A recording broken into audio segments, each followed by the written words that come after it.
countdown for blast-off.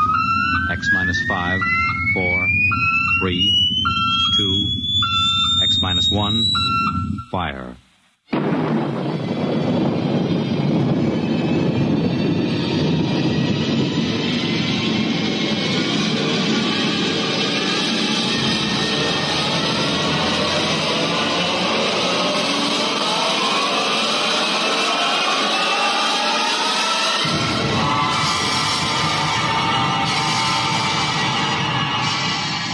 From the far horizons of the unknown come transcribed tales of new dimensions in time and space.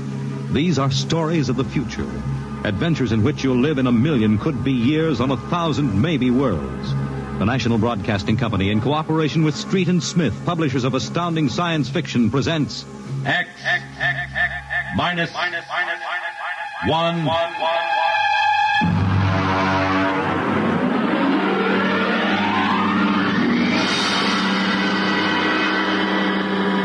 Tonight's story, Ray Bradbury's tale, The Veldt.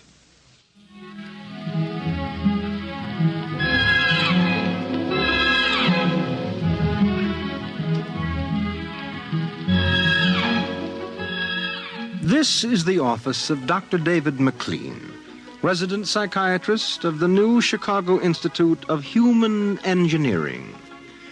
All right, Miss Carver, will you take this, please? To Charles S. Haworth, senior psychiatrist, New Chicago Institute of Human Engineering. The following constitutes my report on the case of George and Lydia Abbott, which we discussed by telephone. Subject George relates onset of symptoms to the purchase of a $60,000 soundproofed Happy Life home. Under narcosynthesis during initial interviews, subject described the experience in the following manner. Miss Carver, would you play back the sonic record of the initial interview? We'd always wanted one, and then we could afford it, so... Go on, Mr. Abbott. Tell me about the home. The home. Well, it was supposed to do everything, the agent told us. And it did, I guess. It clothed us, fed us, and rocked us to sleep, played and sang, and it was good to us. Very good, sure. Tell me about the nursery. The nursery. The nursery, It was completely automatic? Completely automatic. There were crystalline walls that wavered from 2 to 3 dimensions. There were pseudo-textured floors that shifted from brick to dirt to waving grass. The nursery was the best, but then we wanted the best for the children. Doctor, I must be crazy. We have no children. What about Peter and Wendy? They're your children. Oh, no. We have no children, Doctor. We have no children. All right, Miss Carver. To continue. After 3 sessions, the subject was able to recall and accept the idea that he had 2 children. He described the first day. All right, Peter and Wendy. This is your nursery. What's so special about a nursery, Dad? Plenty. Just go in and see. Do we have to? You'll be surprised. Gee. Go ahead. I'm scared. I'm not. Hey, it's nice in here. It is? Come on in, Wendy. Boy, look at the pictures on the walls. They're real. They're almost real. You can change them any way you like, just by thinking about it. Go on in, dear. Well, all right, Mommy. Hey, Wendy, look what I can do with the pictures. That's the White Rabbit from Alice in Wonderland. Sure. I just thought about it, and there it was. Let me try. Peter, let me try. Well, go ahead. Just think. How about Wizard in Oz? I want to see Wizard in Oz. Well, dear, there we are. Oh, they like it, don't they? Why shouldn't they? All I have to do is think, and they've got whatever they want in 3 dimensions. Color, sound, and smell. Oh, it's nice that we can give them all the advantages. Sure. What else are we working for, huh? Well, what do you want to do this evening? Well, the Petersons asked us over for bridge, but if you... we don't have to worry about the kids. They'll be all right in the nursery. Come on, Lydia. We deserve a night out.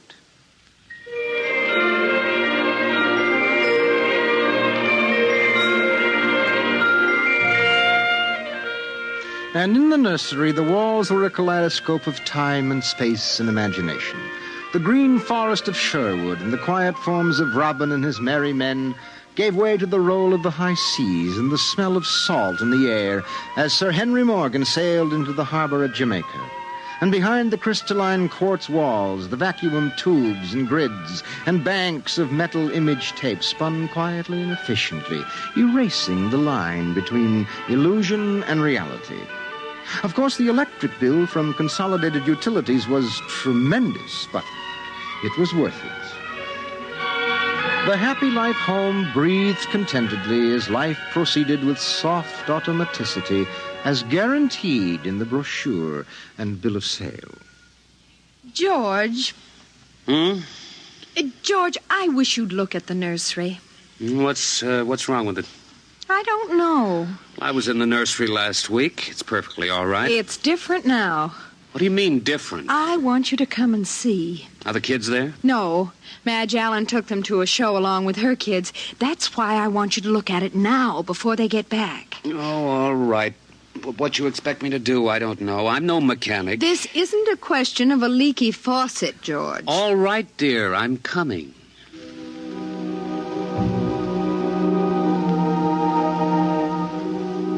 The nursery light flicked on as they came down the hall. The relays clicked and the tubes warmed and chemical odor banks and pipes bubbled into life as they paused before the closed door. Go ahead, George. Open it.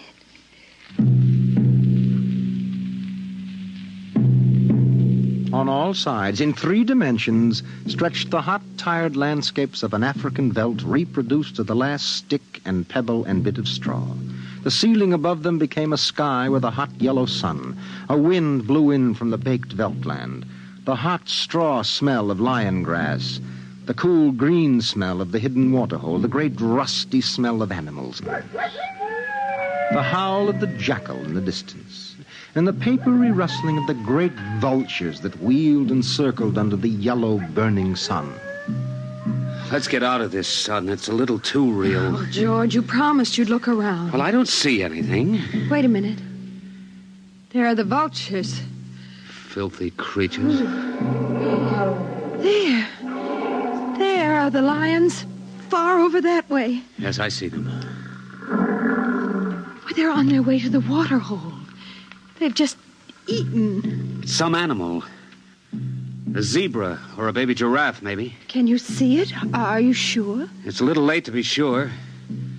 Nothing over there but clean bone and the vultures swooping down for what's left. Did you hear that scream? What scream? About a moment ago. Sorry, no. Oh, here come the lions. George, they're frightening. Take it easy, Lydia. They're just illusion.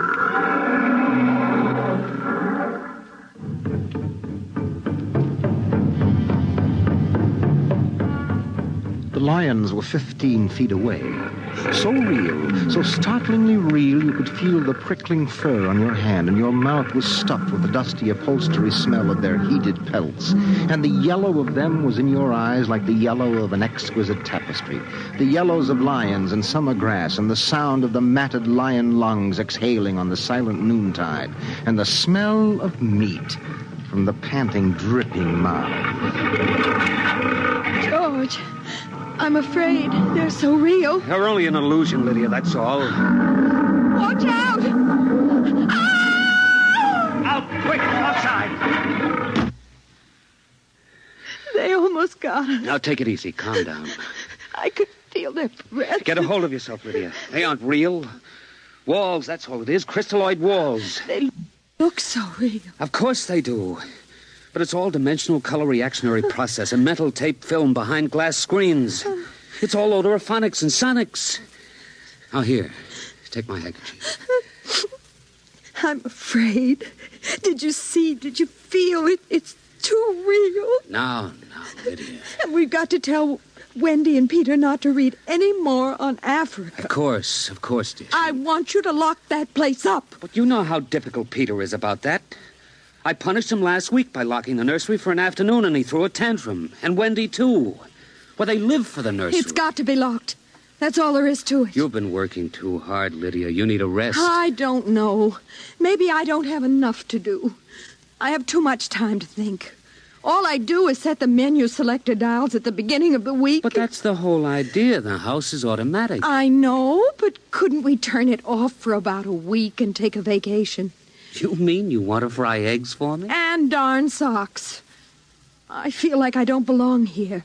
The house is wife and mother and maid. How can I compete with the African Veldts? George, those lions can't get out of there, can they? Of course not, dear. Now, don't think about it anymore.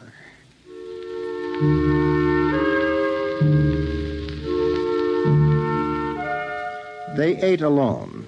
He sat idly watching the dining room table produce warm dishes of food from its mechanical interior. You forgot the ketchup. That's better. It wouldn't hurt to lock the children out of the nursery for a while. It was clear that they had been spending too much time in Africa. At sun, he could feel it on his neck still, like a hot paw. And the lions, and the smell of blood. Remarkable how the nursery caught the telepathic emanations of the children's minds and created a life to fulfill their desires. The children thought zebras, and there were zebras. Sun, sun. Giraffes, giraffes. Death, and death. They were so young. But long before you knew what death was, you were wishing it on someone else. But this, the long, hot African Veldt, the awful death in the jaws of a lion, and repeated again and again and again. The children came home dutifully at 8:30.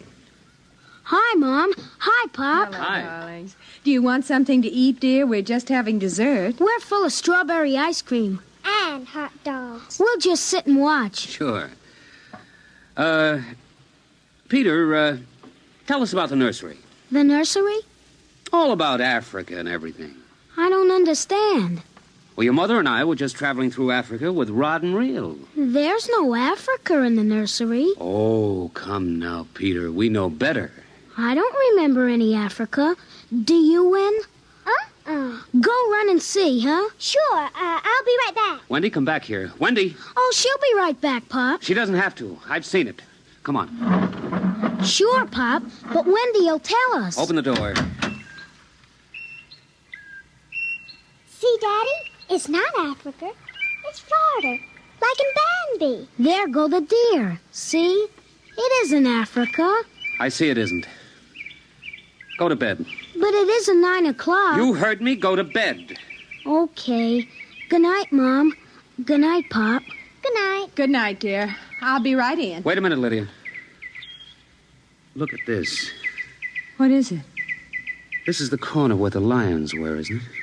What is that you picked up? An old wallet of mine. There's a smell of hot grass on it. And the smell of a lion. It's wet with saliva. And it's been chewed. George, those smears of blood. Come on out. Now let's go to bed.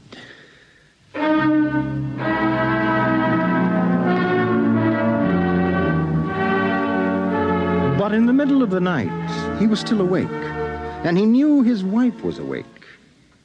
George, how did your wallet get in the nursery? I don't know. Wendy must have changed the walls from the African Veldt. I'm going to keep it locked.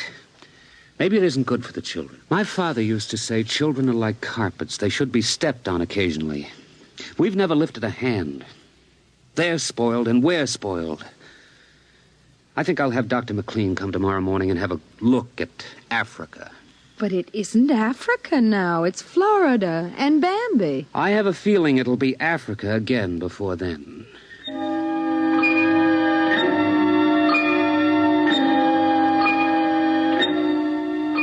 Although their automatic somno beds tried very hard, the two adults could not be rocked to sleep for another hour. A smell of cats was in the night air. And in the morning, the stove cooked French toast, and the dining room table poured the syrup and melted butter. Pop, Yes? you aren't going to lock up the nursery for good, are you? That all depends. On what? On you and your sister. We feel you should have some variety, dear. I wouldn't want the nursery locked up ever. Well, as a matter of fact, we're thinking of turning the whole house off for about a month. Sort of camping out. Be fun for a change. Now, don't you think so, Wendy? No, it'd be awful. I don't want to do anything but look and listen and smell. What else is there to do? Oh, all right. Go play in Africa. Are you going to shut off the house soon? We're considering it. I don't think you better consider it any more, Pop. I won't have any threats from you, son. Okay, Pop. Come on, Wendy. Let's get back.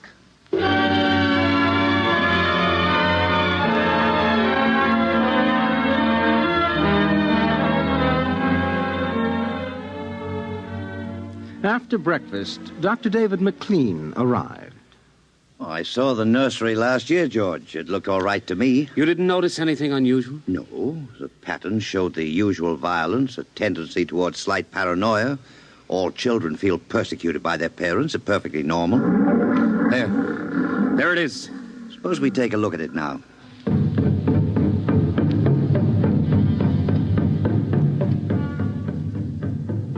They entered without knocking and sent the children out. The screams had faded and the lions were feeding quietly under the trees. I wish I could see what they're eating. How long has this been going on? A little over a month. Certainly doesn't feel good. I don't want feelings. I want facts. George, a psychologist never saw a fact in his life. He knows about feelings.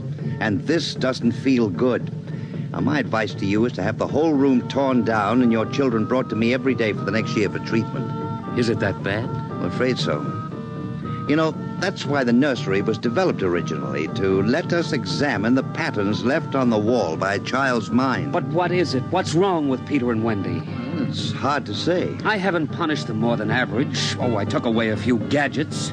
Last week, I locked the nursery to show I meant business. You've let this room replace you and your wife in your children's affections.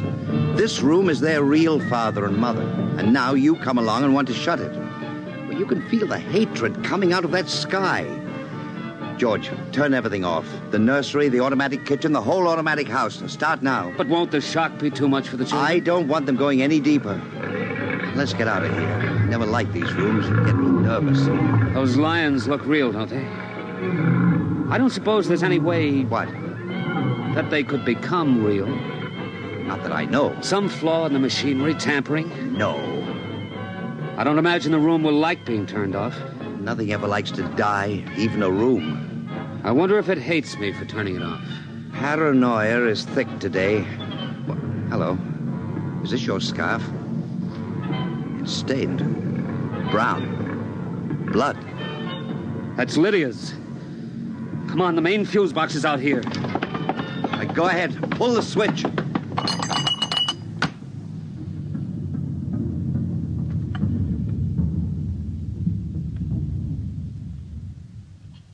Yeah.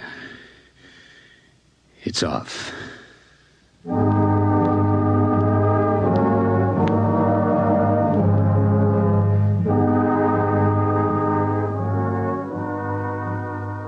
The two children were in hysterics. They screamed and kicked and threw things. They yelled and sobbed and swore and jumped on the furniture, weeping. It's off and it stays off. The whole house dies as of now. He marched around the house, cutting switches and pulling fuses. Don't let them do it! Don't let Pop kill everything! I hate you! I hate you! Insults won't get you anywhere. I wish you were dead. We were for a long while. Now we're going to start really living. Instead of being handled and massaged, we're going to live. Once more, Daddy.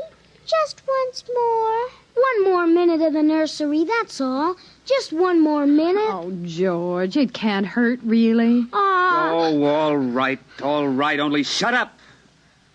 1 minute, and that's the end. Forever. Gee, thanks, Pop. Thanks. And then we're going on a vacation. Dr. McLean is coming in half an hour to help us out. Lydia, turn on the nursery for just a minute. Oh, boy. Come on, Wendy. Come on. Thanks, Daddy. Thanks a lot. Just 1 minute, remember? Now, where'd I put those suitcases? Lydia! Don't shout, George. I'm right here. Did you leave them alone in the nursery? Well, I've got to get ready, George. Well, I guess we'd better get them out of there before they get involved with those beasts again. Pop! Pop, come here! Daddy! Mommy! Come on, quick. Wendy! Peter! What's the matter? Hurry up. Open the nursery. Wendy! Peter! They aren't anywhere. Wendy? Peter? Peter! The door. Open the door. They've locked it from the outside. Peter! Peter! Wendy! Peter! Open the door, dear! Let us out, Peter! Open the door. It's time to go. Open the door! George! The lions! Peter, do you hear me? Open this door! They're all around us, George! Son! Son, do you hear me? Let us out! Son! George! Look out! The lions! They're coming!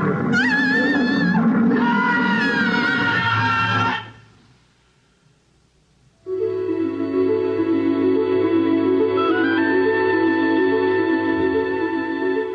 When Dr. David McLean came half hour later, he found the two children in the nursery sitting in the center of the open glade eating a picnic lunch. Beyond them was the waterhole and the yellow Veldt land. Above was the hot sun. At a distance, Dr. McLean saw the lions fighting and clawing and then settling down to feed in silence under the shady trees. Hi, kids. Where are your mom and dad? Oh, they'll be here directly. Good, good. We've got to get along. He squinted at the lions with his hands up to his eyes. Now they were done feeding, and they moved to the waterhole to drink. A shadow flickered as the vultures dropped down from the blazing sky to finish what the lions left. Dr. McLean? Dr. McLean? Huh? What? Have a cup of tea?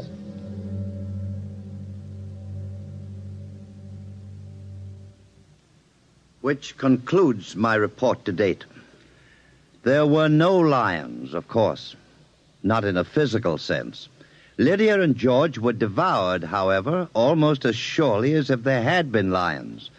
Their personalities were devoured by the mechanistic marvels which had usurped their role as parents. All four members of the family are under intensive therapy now and are doing as well as can be expected. Send that by telerope, Miss Carver. Oh, and would you ask George Abbott to step inside? I'm ready for him now. You have just heard X-1, presented by the National Broadcasting Company in cooperation with Street and Smith, publishers of astounding science fiction. Tonight, by transcription, X-1 has brought you The Veldt, written by Ray Bradbury and adapted for radio by Ernest Kenoy. Featured in the cast were Mary Patton, Bill Quinn, David Pfeffer, Beverly Lunsford, Charles Penman, and John Larkin. Your announcer, Fred Collins. X-1 was directed by Dan Sutter and is an NBC Radio Network production.